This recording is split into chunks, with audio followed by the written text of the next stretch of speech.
I've said it publicly many times, and I'll say it once more, no other president, no other administration in American history has given so much to HBCUs so quickly, so clearly, and with a clear vision for doing more. And we just want to applaud this administration for that work. Your initial investment of $7 billion just in the Department of Education alone is outstanding. And I want to add that includes $3.6 billion during the pandemic, which was critical for us. $1.6 billion in loan forgiveness for infrastructure concerns at HBCUs. 45 public and private HBCUs benefited from that work. Another $1.45 billion in annual appropriations, and $12 million, which might not sound like a lot of money to any of you, but was really important when HBCUs were under terroristic threat not so long ago. So just to give you a sense of that commitment, we have framed our recommendations around President Biden, Vice President Harris's core fundamental tenets in that regard. And therefore, one, let's continue to work on infrastructure, both as it relates to physical infrastructure and technological infrastructure. We already know at HBCUs we're the best return on investment in higher education. We provide a quality education, and we want our living and learning spaces to match that quality education. Two, let's make sure we're spending time continuing to build the research capacity of our institutions. We think we have unique expertise across an array of disciplines that will help the American economy. And we have a number of HBCUs who are in the R2 position, which is a Carnegie classification, that are ready for their R1 status. Three is connected pathways, and the President and the Vice President have already done this, particularly as it relates to using the bully pulpit to spend time with industry supporting this notion of real opportunities for our students from the time they come to our campuses through graduate school. And then finally is HBCU preservation and growth. And we believe that that is critically important because, as many know, particularly my colleagues in this room, still the number one factor for a low resource student getting into the middle class who is African Americans is their attendance at an HBCU. So I'm very proud to chair this body. I'm very proud of my colleagues and the continued work. I'd only add that our report comes with a detailed fact pattern established by the Institute for Black Economic Mobility at the McKinsey Institute that they provided pro bono.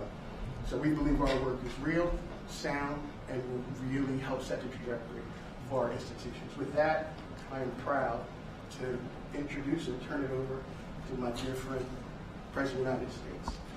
Tony, thanks for the introduction. And Dr. Glover, thank you for co-chairing this effort. And the Board of Advisors. I think we're making, with your help, we're making a lot of progress. A lot more to do.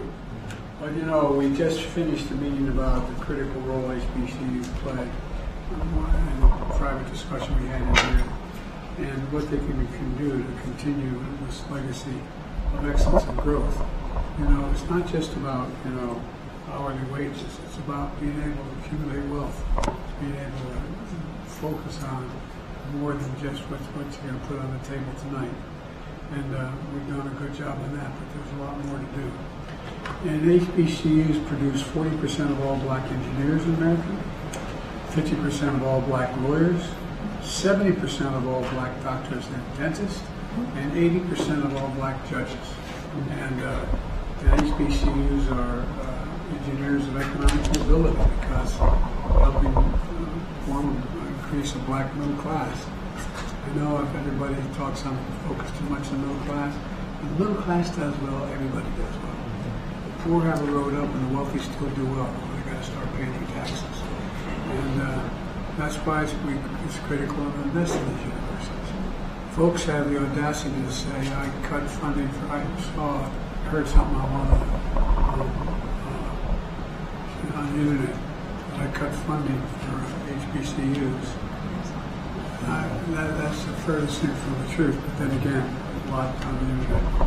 But I kept my promise to make historic investments in HBCUs. Tony mentioned $7 billion so far, including research investments, the largest increase in Pell Grants in over a decade, a significant percentage of African Americans going to college receive Pell Grants.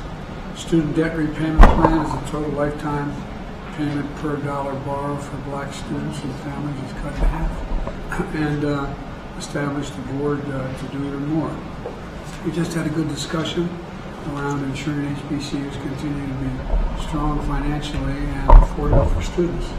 And Tony, you mentioned the 4 things that you suggested in your report: growth, infrastructure, the whole idea of student support, and research.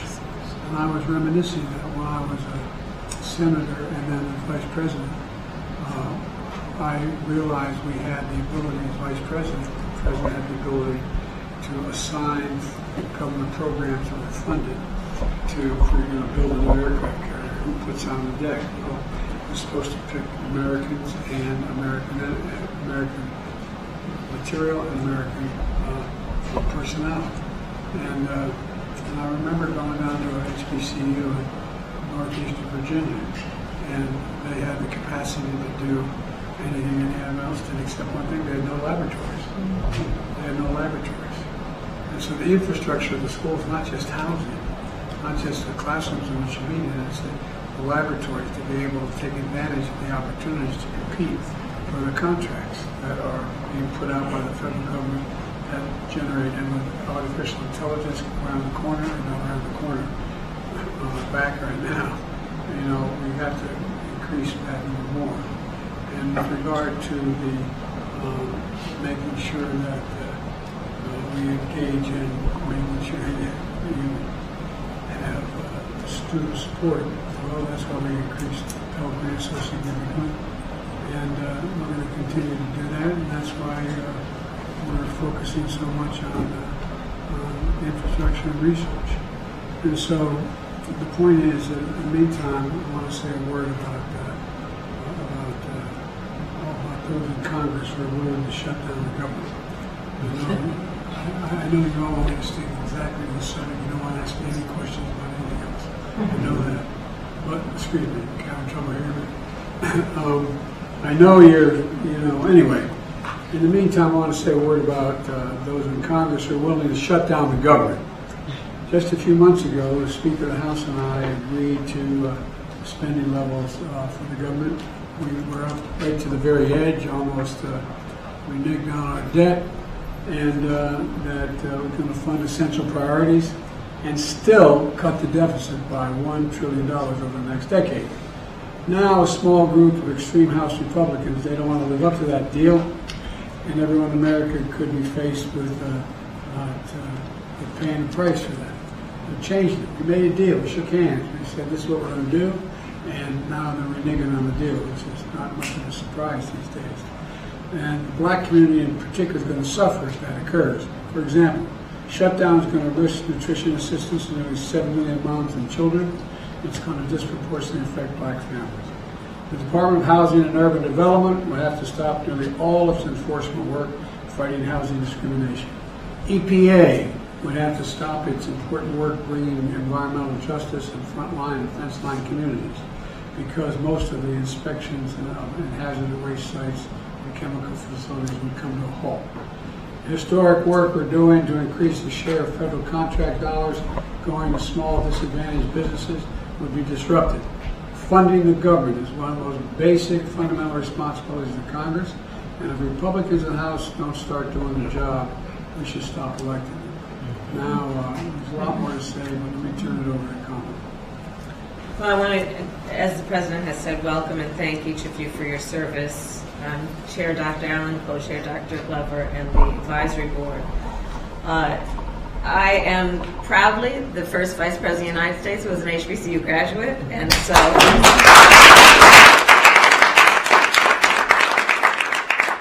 She made her staff wear a Howard jersey. So the work of this esteemed group of leaders under the guidance of our President is especially meaningful to me for many reasons. I strongly believe, based on experience and knowledge about what our country needs in terms of its strength and growth and development, that our HBCUs are extraordinary centers of academic excellence and must continue to be supported, not only because of the historical role that they have played in building and helping to contribute to America's leadership and global leadership, but also because, as the President has said, as we look forward, we know that our HBCUs are also pipelines for very extraordinary young people to enter the fields of work that we require to cure disease, to create that which we have not imagined, to supply us with the innovative approaches that will allow us to continue to work on the strength, prosperity, and security of our nation. So for all of those reasons, I thank this group for the work you do in advocating for the resources and the growth of our HBCUs. HBCU graduates are in every room where important decisions are made, and they should be. Right now, among the many issues that we are tackling is how will we address artificial intelligence. One of the issues therein that we have discussed a lot at this very table, in fact, is that we want to ensure that machine learning adapts to and includes the experiences of all people. We therefore will all benefit from HBCU graduates being at the table where those decisions are being made. We came out of a pandemic some time ago. What we know is that when we look at health issues and public health crises, there will be disparities based on people's background, based on their race, and in order to best address those, we're going to want to have people in those fields of research who understand the culture, the mores, and the particular impact that certain communities have. In the media, we want to make sure that those voices are represented, so when the stories are told, the stories will take into account the experiences of particular groups based on experience and tradition and culture. So for all of those reasons, we need our HBCUs. They benefit everyone in our country. The President has been very adamant since we came in office that we will, as Dr. Glover said, we will not just think of our HBCUs as an afterthought, but they will be at the forefront of our mind. So our administration has at least dedicated at least $7 billion, Dr. Allen, I think you rightly have calculated more, to what we need to do to support these schools, and we will continue to do it, understanding that our HBCUs also have particular challenges. Their endowments tend to be smaller than other universities who are similarly situated. 50% of our HBCU buildings are in need of repair, and 70% of the students at HBCUs are Pell Grant eligible. These are all areas that our administration has been working on, and we will continue to do that work. And again, I cannot thank our President enough. Sometimes I think he almost wants to let me know that he has spent more time in an HBCU than I have. It becomes the source of a healthy debate between he and I in the Oval Office, quietly. But President Biden, I thank you for all that you do on leadership on this issue and so much more. And I'll turn it over to Mayor Benjamin. Before you do, look, one of the things that keep in mind as a good measure of things is that land-grant universities, and HBCUs mostly land-grant universities, as in my university, Delaware State University. Land-grant universities used to be robustly supported by their state legislative bodies. They would support, in some cases, up to 60% of the land-grant budget for that university. Well, since the 1987 to 2000, land-grant universities have lost black and white more than $13 billion in investment from the state government to help them.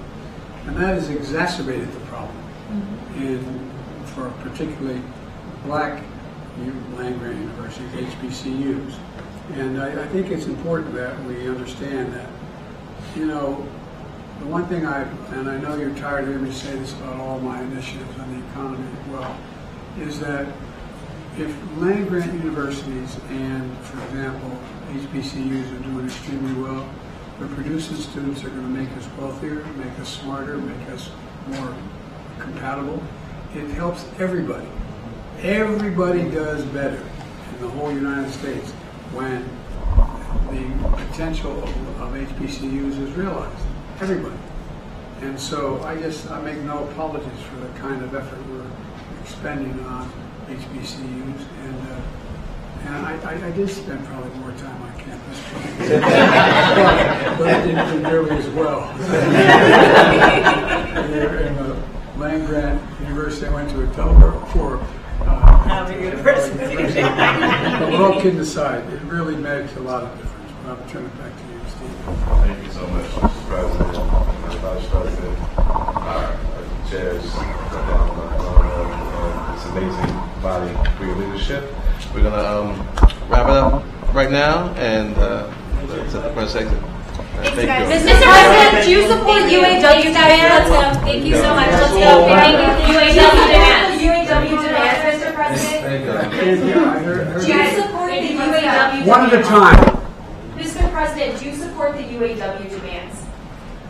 I think the UAW gave up an incredible amount back when the automobile industry was going under. They gave everything from the pensions on, and they saved the automobile industry. And I think that now that the industry is roaring back, they should participate in the benefit of that. And I can take a look at the significant increase in salaries for the executives and growth of the industry. They should benefit from it. So yes, I always support UAW. Thanks, guys. Let's go. Thank you. Thank you. Thanks. Everyone. Thank you. Thank you. Guys. Let's go. Thank you. William, speak there. Thank you. Let's go. Thank you. Thank you all. Thank you, Mr. President. Thank you. Thank you.